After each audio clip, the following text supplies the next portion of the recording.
promise there'll be more time for coffee, tea and food after this little bit here. I'm just aware of people needing to leave, so I just want to get this out before they have to head off. Sorry. Hope everyone's doing okay so far. Not too many sore heads. Hope you're not hungover today, because this would be too hard.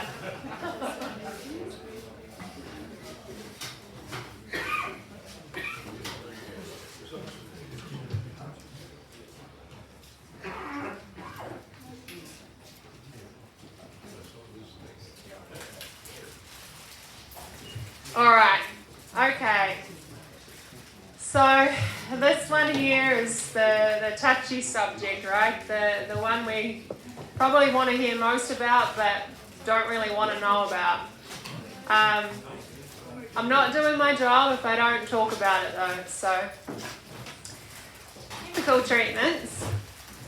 This is, you can see on our treatment table, this is when we would, when we had, 5 mites in a wash or 9 mites in a wash in summertime.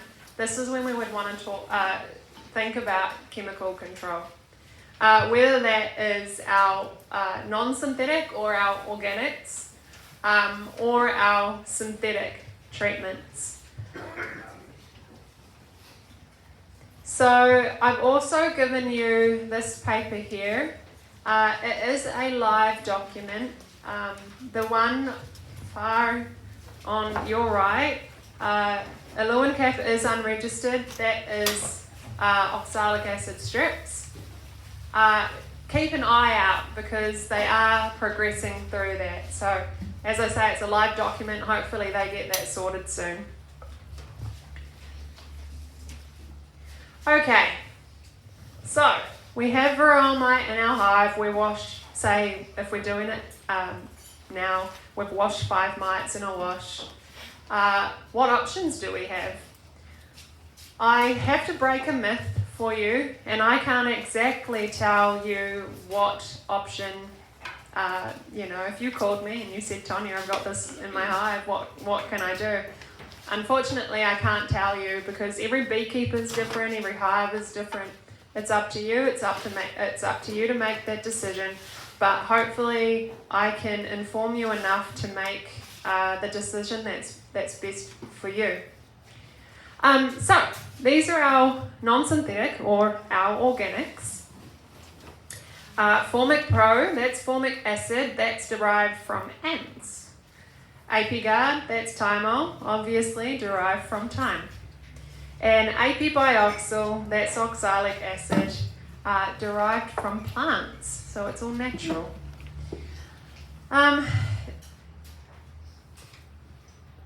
Lost my train of thought, sorry. So yeah, these are the approved methods, non-synthetic chemicals on our treatment table. So they are legal.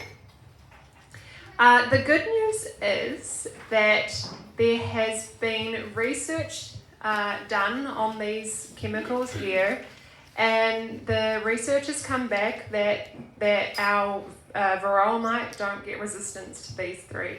So you can use them again and again, and at the moment all the research says that the Varroa mite don't get resistant to them.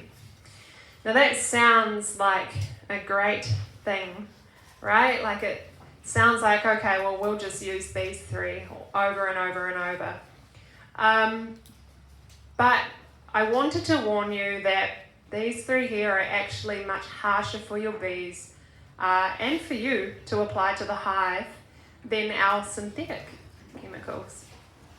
What do I mean by that?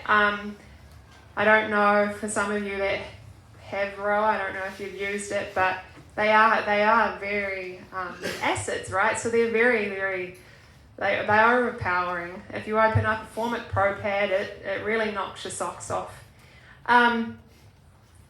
But they're non-toxic, so a majority of these you can use with honey supers on your hive. So just think, when it comes to non-synthetic chemicals, They're non-toxic, they're organic, but they are very, very harsh for you and your bees. So I guess this is where I can start to talk about my experience in New Zealand as a commercial beekeeper. So I've worked in 4 different companies in New Zealand. I had 30 hives on my own, but I never owned a business over there. There was the industry was saturated, so I did not want to. So I worked for 4 different companies. I started off with a company of 15,000 hives for 4 years. Then I moved on to a company of 10,000 hives for 4 years. And then for the last few years, I worked at 2 different companies with 2,000 hives. So the company with 10,000 hives, they were divided into 5 different groups, so 2,000 per 5 team leaders, and I was one of those team leaders, myself and about 3 other workers. So we had, at times, we had 1,500 to 2,000 hives to look after. What that means is I learned a lot. And I had a beekeeper in here just this morning saying, I made a mistake when it came to Varroa, and I told him, well, we all make mistakes and you will make mistakes. You're about to hear some of my biggest mistakes. So when I talk about how harsh these chemicals can be for your bees, don't take it as a joke. Please listen to me. The apibioxyl, for example, the oxalic acid, that is very, very harsh. So one day we were doing our rounds, going to our apiaries, and we ran apiaries of 32. And we opened up the hives and we saw a lot of Varroa. Mistake number 1 was when New Zealand got Varroa, we really were not educated. Not at all. We had maybe 1 or 2 workshops, maybe a little bit more, but not much. Didn't have Varroa development officers. We didn't have varroa.org.nz. We had nothing like that. We were on our own, and you can see that now in these companies. I never realised that until I came here. So mistake number 1 was opening these hives and making a decision on what to treat with when I didn't know my bee numbers or my mite numbers. Okay, I didn't do my washes. None of us done our washes. I've been beekeeping for 10 years in these companies of huge numbers. None of us washed. That was mistake number 1. So we treated blind, and that's what I done. We were using this time the oxalic acid vapor, the vaporization machine, when we were treating. So we opened the hives, saw Varroa, a lot of Varroa on these bees, closed them and said, all right, well, we've got oxalic acid treatment, we're going to use that. So we did. Now with the oxalic acid, if you've got brood present, which we did, you have to do rounds of the bee's cycle. So the bee's cycle is 21 days. These we needed to get that 70% that we're hatching out of the brood, and so we did. Week 1, we done a vapor on all of those 32 hives, and when you vaporize, by the way, you don't open up the hive, you leave them. So we done that. Week 2, we went back again, didn't open up the hive because we were vaporing, and week 3, we went back and we vapored again. So by week 4, our treatment was done, and we went back and opened up the hives, and they were all dead. Apart from the queen. I couldn't believe it. It was a huge mistake. I did not understand what was happening, purely because we were never educated. So I went back and I Googled it, and you learn from your mistakes, right? So I Googled it, and it turns out, you remember this life cycle that I was telling you about, showed you a bit earlier, and where the bees create that feeding hole. Not only does a mother Varroa mite, creates that feeding hole, not only does a mother Varroa mite eat from that feeding hole, but all of her babies do as well.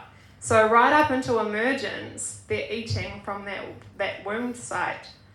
And so our bees, they emerge wounded. And with the oxalic and with the formic, they're acids. And as they vaporize in our hive, they vaporize into tiny little crystals. These crystals got into the wounds of my bees and killed them right off. So fortunately for me, the Varroa mite, they very rarely touch the queen. So I had a queen and a handful of healthy bees left.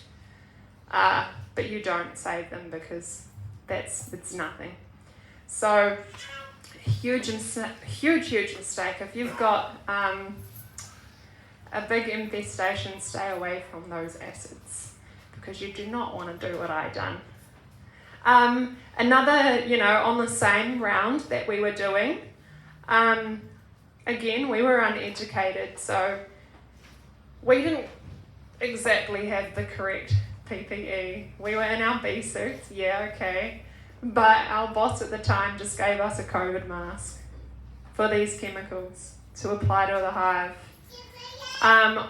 As a team leader, I had to run around doing a whole bunch of other things, so I sent my guy to work, and he had the tiny little Instabap one, which means he had to get right down to the entrances and put the Instabap into the hive. It was a windy day, so the vapor was coming back at not only him, but all of us. By the end of the day, I was feeling it. I started to have a headache and whatnot. So I said to my crew, "Are you guys feeling okay?" And one of my workers, the one that was down doing the vaporization, had headache. By the time he got home, he couldn't see because his headache was so strong, and he ended up vomiting and going to bed early. So when you do use the oxalic vapor or the Formic Pro, you do need the correct PPE with all of these chemicals. Get the big paint respirators with the chemical filters if you are going to do the oxalic acid vapor. When it comes to Formic Pro is very, very corrosive, so if you've got these metal queen excluders, they're going to corrode away at them. They're also going to corrode away at your fingers if you're not wearing the correct gloves. So you do need the correct gloves when it comes to using them. Or the Aluin Cap oxalic acid strips. Wear the correct PPE. You don't want to do what I done. I've never used AP Guard, so I can't talk too much with that. I do know it's a gel, and so I know that it's not as bad as that, but still wear the correct PPE there. Okay, so what about our synthetics? Well, they are much gentler for our bees. So those bees that are wounded, these ones here, they actually allow those wounds to heal, and you'll keep that population. They are toxic for human consumption though, meaning if you've got honey supers on the hive, you are going to contaminate your honey, and some of these chemicals can break down to be carcinogenic chemicals, which means, there's a chance you could develop cancer. We don't want that. So when using these chemicals, be very, very aware for your consumers.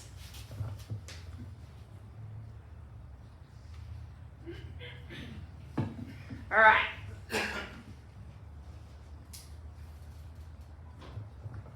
Okay, so Varroa and Apistan.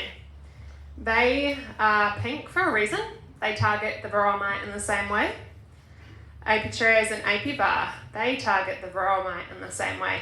You can see on your treatment tables that all of the treatments are color-coded. That treatment table is your guide going forward. It's one of your biggest things to look at with Varroa. You can see that it has, treatment times. What else do we have? Chemical type, the colors, obviously, withholding periods, dosages even. It's really going to help you going forward. So one of the biggest things here is to rotate these chemicals. Don't use the same colour back to back. That causes resistance. We'll talk about that on the next slide. But they can develop resistance from our synthetics. So definitely rotate your mode of actions. The other thing that I really wanted to talk to you about here was the differences between fast release and slow release chemicals. If you look on your plan, I have asterisked it and I have put the ones that are fast release. This was another huge important lesson learned from myself. So again, and I can't remember whether it was the same year or when it was a long time ago anyway. Again, we were doing our rounds and we went to another apiary, opened the hives, and they were just full of Varroa again. Different hives obviously, but they were full of Varroa. And at the time, I think the boss had the Apitraz, so the one on the top right. Again, not educated, didn't know the difference between fast release and slow release. Again, not educated, never done our washes. So we knew that we had an infestation, but we had Apitraz, so we were sweet. We put it in and thought we were all good. Went away for the month and came back, opened up our hives, and they were all dead. Now, this one hurt so bad because we were at the Pika Manuka, and at the time, Pika Manuka, we were getting $1,000 for our hive. So each hive was $1,000. Do the math on an apiary of 32. Not only that, but these things here, they're expensive. I think they're about $20 per hive. And the bees hadn't even touched them. For these, the bees need to walk all over them and spread the chemical throughout your hive. The bees hadn't touched them. So not only did I lose however much money in my apiary, I lost this much money, or my boss did, this much money by the bees not even touching this. I couldn't figure out what was wrong. Was it resistance? What was it? So again, I went back and I Googled it, and I learned the difference between fast release and slow release. So fast release, Varroa and Apistan, they actually drop mite numbers 80% in 24 hours actually. That's that is the phoretic ones, remember, so that 30% that are on the bees, 80% of them will drop in the first 24 hours, and as the rest of the mites are hatching out, the more and more will drop within 24 hours. The Apitraz and Apivar, they target the mite in a different way. So they actually release chemicals slower. It takes a couple of weeks for these guys to release their chemicals. And at the time, I did not have a couple of weeks. I needed to use something like Apistan or Varroa, but I used Apitraz not knowing because I was uneducated. And huge lesson learned, right? I needed something then and there, not the Apitraz a week or two later. So, yeah, difference between fast release and slow release. But this is where it gets really difficult, because if you let your numbers go skyrocket, if you don't do your washes, if you don't know what your hive is doing, not only are these three out, but so is the Apitraz and Apivar, which only leaves you with Varroa and Flumethrin. Apistan, you can't use with supers on the hive, right? Which means if you've got a honey flow, if you've got honey coming in, all you're left with is Varroa. But you're in a predicament because the last time you treated with Varroa, so what do? You're stuck. So the hugest lesson learned is always do your washes so that you know what your hives are doing, so you never get to those numbers. The reason why this is so important is because of this, resistance. You can see here, this is when the first generation is when we first get Varroa mite in our hives. And it might not be the first generation, it might take a couple of treatments beforehand. But you can see the synthetic treatment, we put that in our hive, and a majority of those mites are susceptible, other than one. That one is, if you know natural selection and survival of the fittest. She's a survival of the fittest.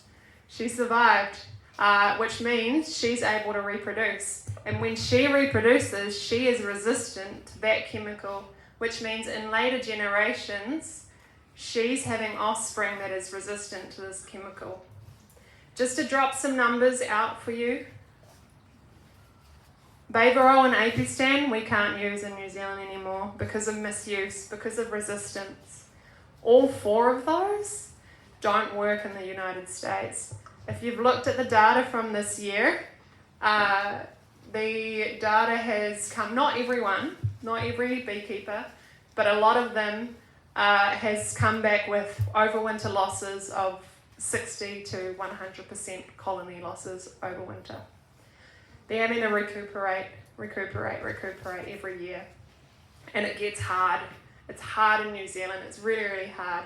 So this is why I am pushing this so much, because I don't want you guys to develop resistance. We aren't there yet in the beekeeping world. We don't have much else. We have the chance of selective breeding. We have a chance of a few other things, but they're not as effective as of yet. We still have to wait.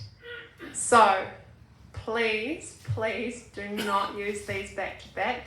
Change the colours, do the right thing, because us here in Queensland at least, we've got brood all year round, which means you're going to have to treat all year round if you let your numbers go up. And pretty soon we'll be resistant to a lot of these. I guess, it's very, very important. Yep. Why does it say no more than once per year? Yeah, so this is a little bit confusing. We aren't part of APVMA, which is your guys' chemical company here in Australia.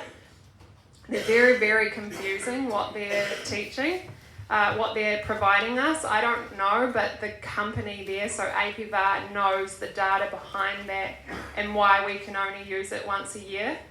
I'm not too sure, unfortunately. But you'll see the same with the AEP bioxyl dribble or vaporization.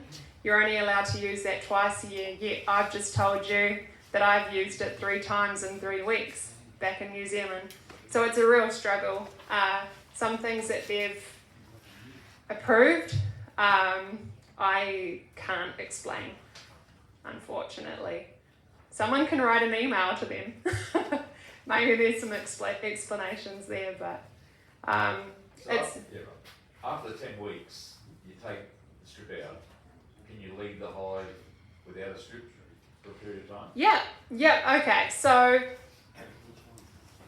right now we're in reinfestation. So beekeepers in New South Wales are finding, and I've given you case studies today, they're finding that they take the strip out and literally within a couple of weeks they're having to put other strips in because of reinfestation. It gets so much easier, guys. When we're over this little bump, when all the ferals and the unmanaged colonies are died out, you're going to go months without having to treat again, without having to even do a wash again. But right now, monthly washes, and just to know what your hive is doing, because I don't know, someone in this room will just say, Mavis, she could have very low rates of infestation, but you could have very, very high rates because you're near a national park, for example. But Mavis isn't, right? So it all depends on those rates of reinfestation. When those waves go, when the reinfestation waves go, you guys are going to be beekeeping like normal. You will be fine. You ask a Kiwi beekeeper, you asked me before I was in this role, before I got to know small hive beetle. EFB and small hive beetle we don't have in New Zealand. We would run the other way. It sounds scarier than AFB, for example. But you talk to them about Varroa, and it's just what we do. I talk to you guys about small hive beetle, and I talk to you guys about EFB, and you're like, meh, we deal with it. It's going to be like that with Varroa as well. You guys will be fine. All right. So this is where it kind of all starts to make sense. You can see, where are we? You can see I have blocked out July, August, March and April and June for my Apistan, for example. Why not September, October, November, December, January, February? Why not? Because that's where my honey flow is, and I know that I'm not allowed to use Apistan in the hive with the honey flow, and I want that honey. So I can use Apistan outside of those months. Why have I got it in March and April? Because that's my wet season. I know there's a wet season coming up, so I'm going to use Apistan then. It's exactly the same with the other chemicals that you can't use supers on the hive, such as Apivar, Apitraz, and Apiguard. Varroa, you can see I've got all year round because you can use that all year round. You can use that with supers on. But I know that's my get out of jail free card. So if I have a honey flow going, and if I need to use a chemical, say in November, December, January, when there's that honey that I want, I'm saving Varroa for then. Even though I can use it all year round, I'm planning ahead and I'm going to save Varroa for then. You can see here that I've got Formic Pro and Apiguard crossed off. And that's because of the temperature limitations on them. If we look at our Arctic treatment table, for example, Formic Pro, you can't use between, 10 degrees and 29 degrees? You can't use it outside of then, which means, in our summer months, it's like 40 degrees some days. It gets ridiculously hot. So what happens with those chemicals, the ones that are crossed off, why there's temperature limitations? It's not so much of a big deal if it's in the colder months. It just means it won't work. The colder days under that temperature, but it's really, really detrimental to the hive if you're going to go above that temperature. So say we used it this week, and I haven't planned ahead, I haven't looked at the forecast, and every day has been, in my mind, I think, okay, well, we're in August, we definitely don't get 29 degree days, so I'm gonna use Varroa. But that's because I didn't look at the weather forecast. And then one day we go above 29 degrees and I open my hive the next day and it's dead. So going forward, you definitely want to look at the forecast. But what would have happened in the hive is over that temperature, the vapours release faster and it's detrimental to your bees. A higher dosage at a faster rate, it's going to do some damage, and that's why there's temperature limitations. And then, the oxalic acids I've got all year round. That sounds like another silver bullet, and it can be, but you just have to remember if you've got a heavy infestation, it's not going to work. You're going to kill your hives. And just to give you a little bit of a case study here, I went to Glenview the other day to a beekeeper, and she had Varroa mite. She had beautiful hives, two boxes full of bees. When I went to check the previous time, we'd done the washes, and it was like returning mites of one or two mites, I think, in the wash. And so she let it build up until 5, and she decided, okay, well, I can use Formic Pro at this time of year, so this was like a month or 2 ago. And so she did, and it was good. A few weeks ago, I went back to her apiary, and we had a look in the hives, and even though it worked, the numbers dropped significantly. Because it's such a harsh chemical, the queen stopped laying, the potential wounded bees died off, so from a double brood box, it went down to a single. Her steel excluders were corroded. I'm not putting you off this, by the way. I'm getting there. Why did we use it? Well, we washed all of those hives and there was nothing in the washes, so it worked. Even though it was quite harsh on the hive, it worked. And Formic Pro is the only one that will penetrate through the cappings and get that 70% of mites, which means she started her hive completely again. She doesn't have 70% of mites in the brood. She doesn't have 30% of mites out on the bees. She's got a very, very low number in all of her hive. So it does work. So just think about these things when you are using these chemicals. And that's why a plan going forward, whether it's this one, whether it's the other one, whether it's one you've made yourself, really, really, really helps. So, treatment boxes, what do we do with our supers that you know, when we can't have them on our hive when we need to treat? What do we do with them?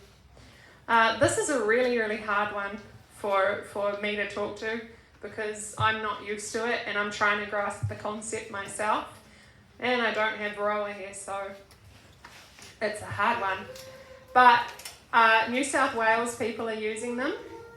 Essentially what it is the white box down the bottom is your brood box, and the yellow box up the top is your now contaminated box. So what you would do when you go to treat with AP-VAR, AP-Traz, AP-Stan, one of those ones where you can't use supers on your hive, you put the treatment in down the brood box, you remove your healthy honey supers, so the non-contaminated ones, and you have the option of putting this little brood box on, this little box on top. And that will be your forever contaminated box. But what it does is it gives the bees some space to not swarm, for one, but also any of that honey, any of that little bit of honey that's coming in, if you're planned right, it will store it for them. And then, you know, in months like these, you could reuse that honey down in the brood box, or if you're going to split, you can reuse that honey in the split. It's not completely blown out the water, you just can't use it for human consumption. So the reason why it's yellow is because it will differentiate that box from your healthy boxes. So you certainly do not want to mix them up. And this is why it's yellow. You'd want to maybe colour the top bars. You'd want to do something. So this box you can use when you're treating with these treatments. And then when you take the treatments out, what you would do with them is you'd put your healthy honey supers in between the brood box and that yellow box there. I've been talking for too long, my throat's going now. And that yellow box will just sit on top until the next time you need to treat. But that's because it's sitting on top, you need to be careful and you need to make sure it's marked so that you never get them confused. Oh goodness, I think I'm nearly done. So remember, never for human consumption. Alright guys, this is all part of your pest management. All of that will work to suppress mite numbers. Managing it is very, very important. It will help you control Varroa mite effectively in your hives if you're doing your monitoring, getting the knowledge, doing your cultural control, your mechanicals, and if needed, your chemicals. Promise I'm nearly done.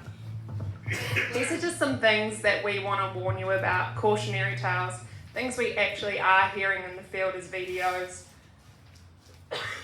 Excuse me. Yes, we are hearing people using back-to-back synthetics. People using Varroa back-to-back in New South Wales because they're not planning, they're not managing it very well, and they're getting desperate. Taking treatments out too early or leaving the treatments in too long. We had a beekeeper in New South Wales who put Varroa in November last year. Varroa you leave in for 6 to 8 weeks. November last year he put them in and he didn't take them out until March this year. That is bad. Using a lower dosage or fewer strips than allowed in the permit. So, you know,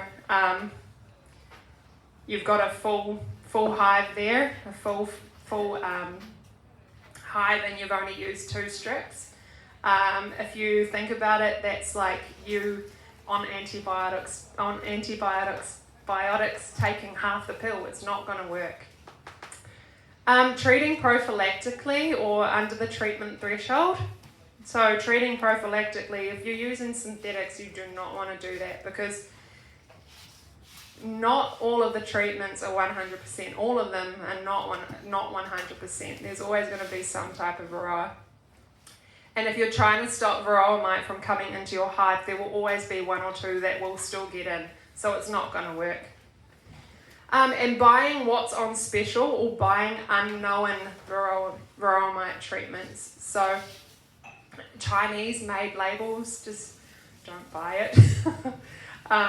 If you've got that treatment table, they've done the data, they've done the research, they've got the data, they sent it to APV, and they know what they're doing. Now, myth busting, some things that we have been hearing that we'd like to bust, and I hear it all the time. My hive will not get Varroa. Unfortunately, it will. Everyone's hives will have Varroa going forward. It could be in very low numbers, but everyone's going to get it. Once treated, mites are gone.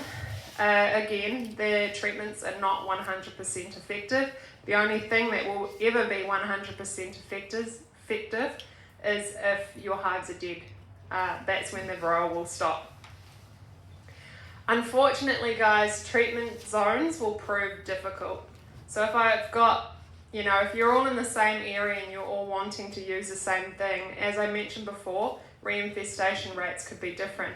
I could have, 4 mites in my hive and continue to wash 4 mites for a long time, but Joe Bloggs down the road might have 20.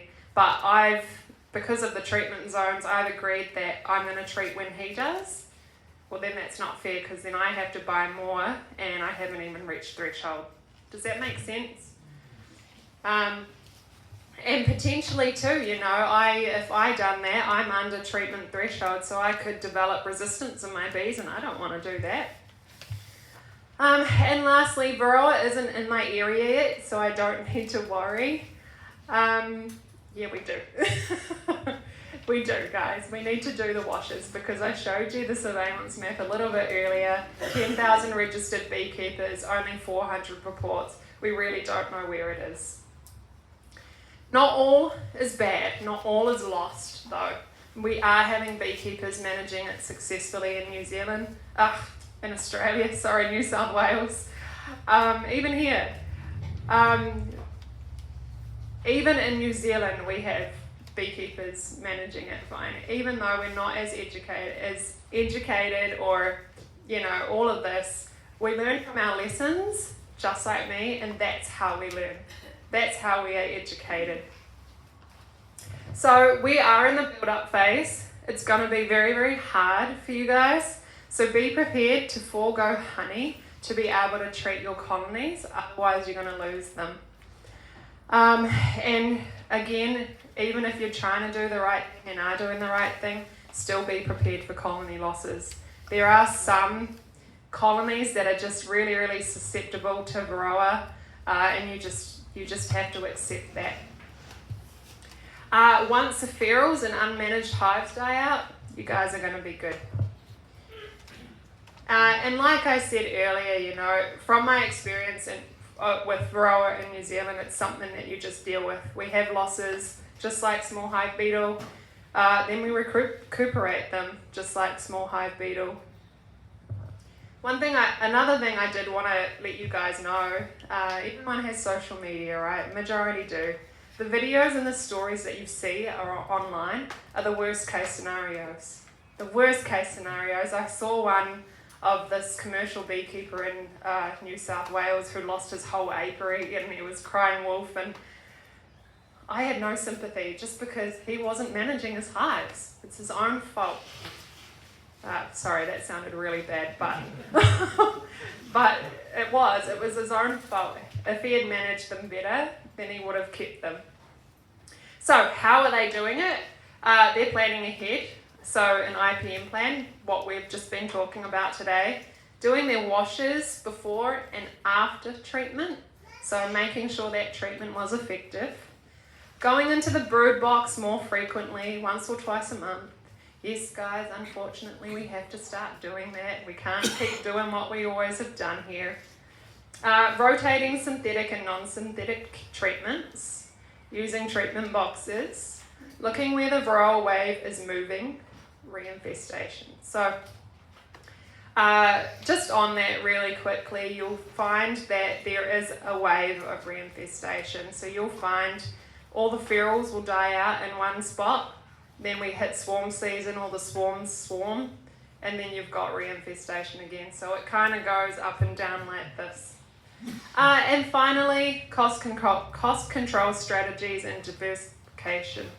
So that's for our commercials in here that may have a truck or two that are just sitting in the shed just because.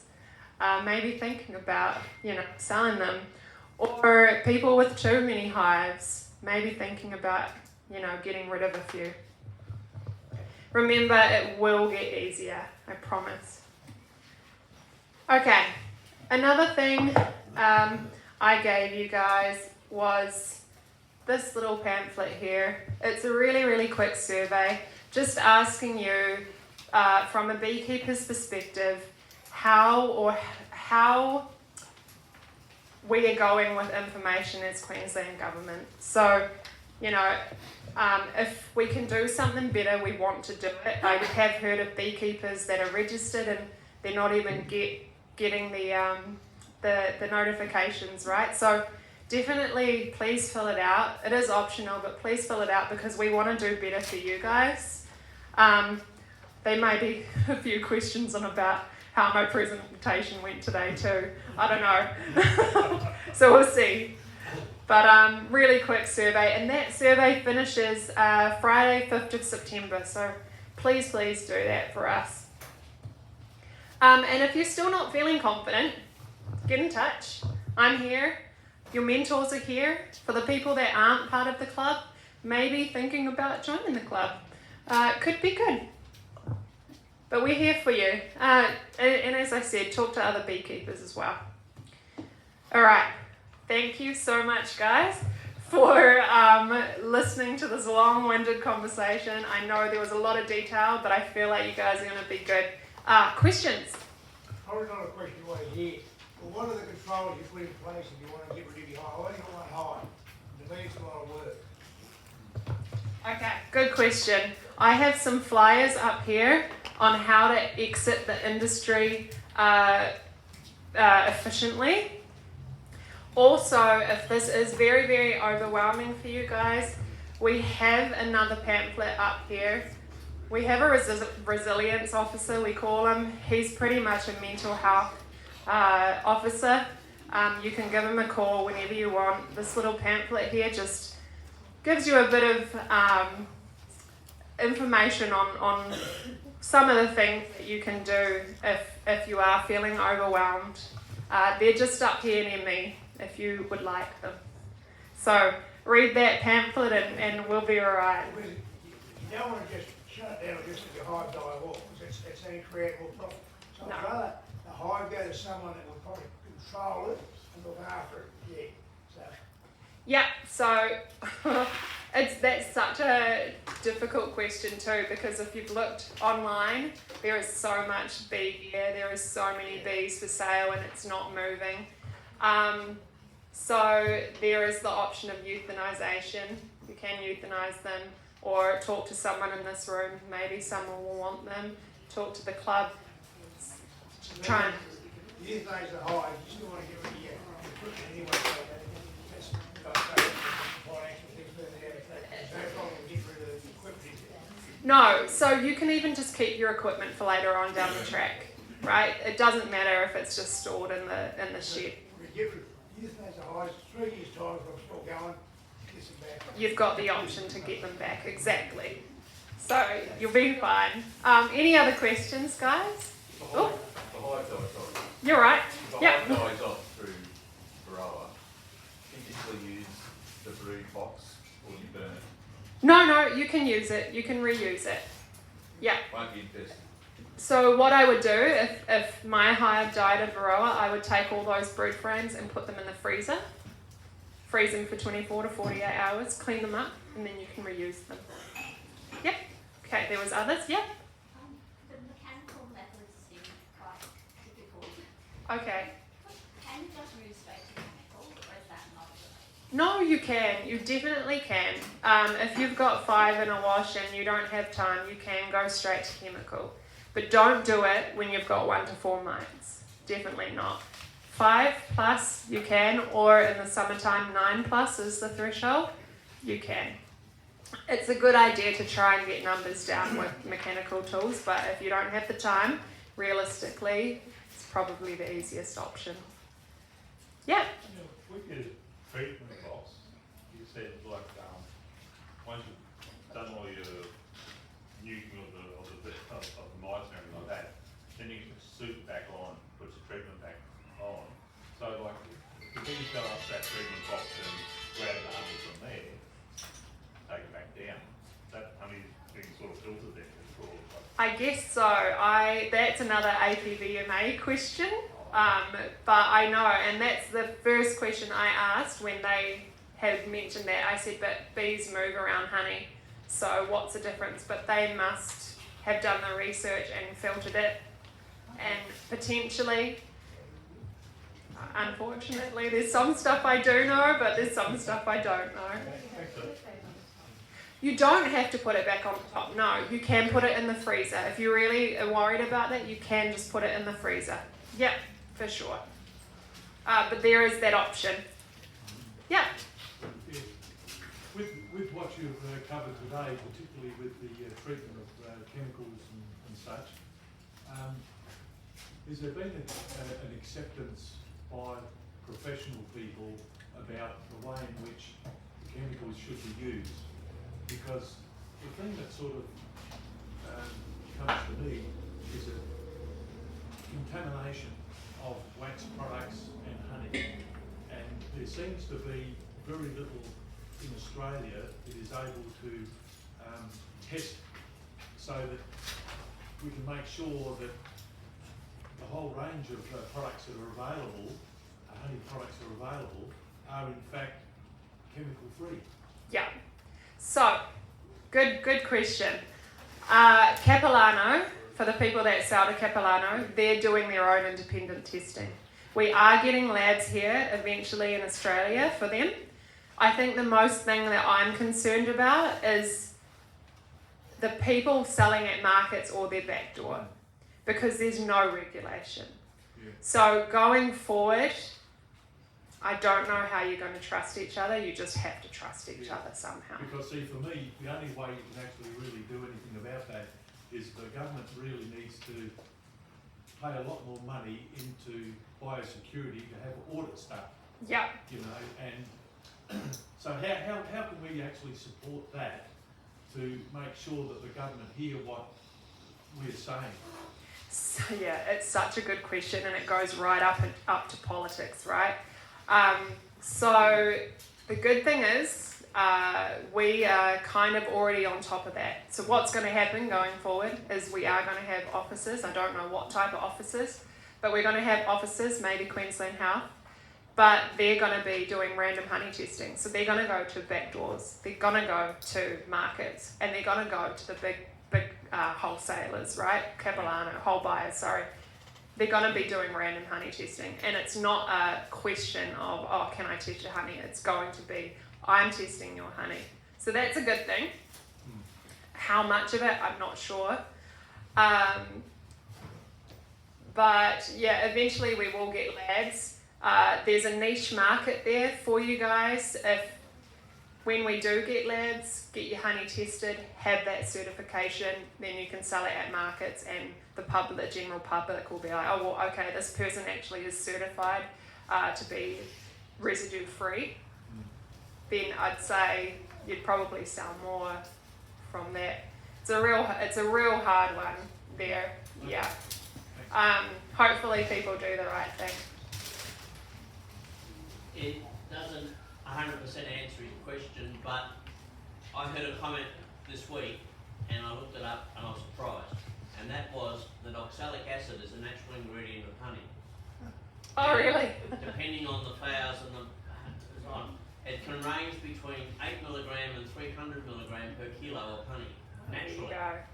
And they've also done some testing that shows that if you treat as per directed with oxalic acid, it does not raise the level of oxalic acid in the honey beyond the natural level. Well, that's good. But that's why you can use oxalic with the supers on. Yeah. Yeah. Did I cover? There was a lot of questions in that question, so. Anything else, guys? Yeah. Would it be possible to get a copy of that presentation? Oh, I can't because it's property of the national program, but I can definitely send you some slides. I've got a business card up here if you want me to send you a few things. What exactly were you after? Oh, it's more probably just your overall plan that you had. Okay, so I can, because it's my plan, I can send you my, I can send you the whole thing. I just can't send you the rest of the content with it. But yeah, give me an email or something and I can send that through to you. Or, you know, if you want me to help you walk through your one, I can do that as well. Yeah. Oh. Wait, Chris? So, talking about funding, how long are you supporting the bee industry and how long is there going to be support for the bee industry now that Varroa's in our area? Okay, so all of our VDOs around the state of Queensland have been extended until Christmas. This whole national program, we finished in February, all of it, all the funding. So I guess that was part of your question actually, was how do we get that funding? Will the survey help? If everyone gets on and does that survey, will that help? I don't know what's on the survey, unfortunately. How do you know? No, it's for you guys because I'm the presenter, right? Now, this is where it gets into politics because QBA is saying, everyone join QBA, we can make this happen, blah, blah, blah. But then what do they do for recreationals? Then we've got ARBIC, which is our national peak body. It's something that I have a gripe with, I think, all of this and the politics behind it, because all I want to do is help, right? So we're here until December at least. After that, I'm really not sure. Maybe, we do have one. They're not classified as a VDO, but there is one person for the whole state going forward at this stage until 2027.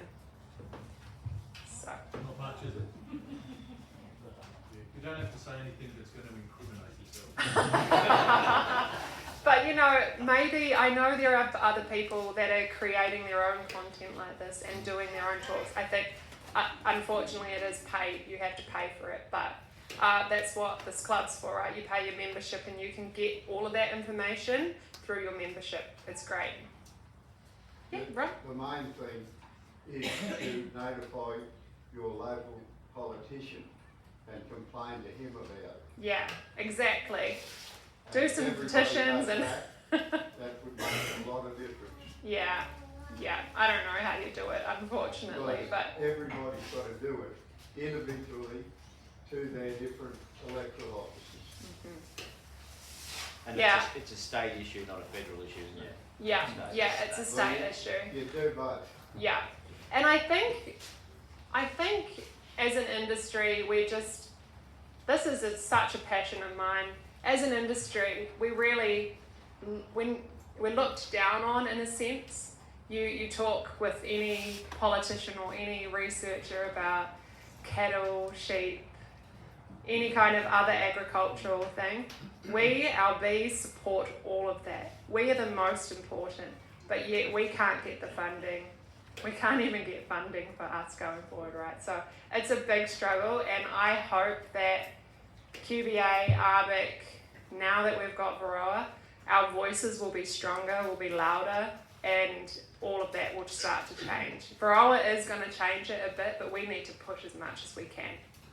I know the club's got a lot of help from the federal people to build this facility. That's great. All right, guys. I think we'll wrap up if you want. Oh, I'm going to hand it over to Lynn. Sorry. Hi, I just have to just inform you that next weekend is our meeting, next Saturday, if you want to come back again. Grant is going to do some drone marking, so he's going to get drones and show you how to mark them. improviso showing you how to do your queens. So instead of doing queens, you do the drone. So he's going to do a little presentation on that. And we also have Drone Foundation in store at the moment if you wish to buy some. We haven't got the green drone frames, they haven't come in as yet. We've videoed today and we're going to send it out to all our members, the ones that couldn't come. And I think that's about all. So thank you for coming along, and I'd like to thank Tonya for doing a wonderful job. We're so lucky to have her as a member, and we appreciate all the work she does for us. Thank you. I'll put her back in case there's any questions. Yeah, I think there's still tea and coffee and cake left over, so please stick around, get to know each other. Yeah, thank you so much.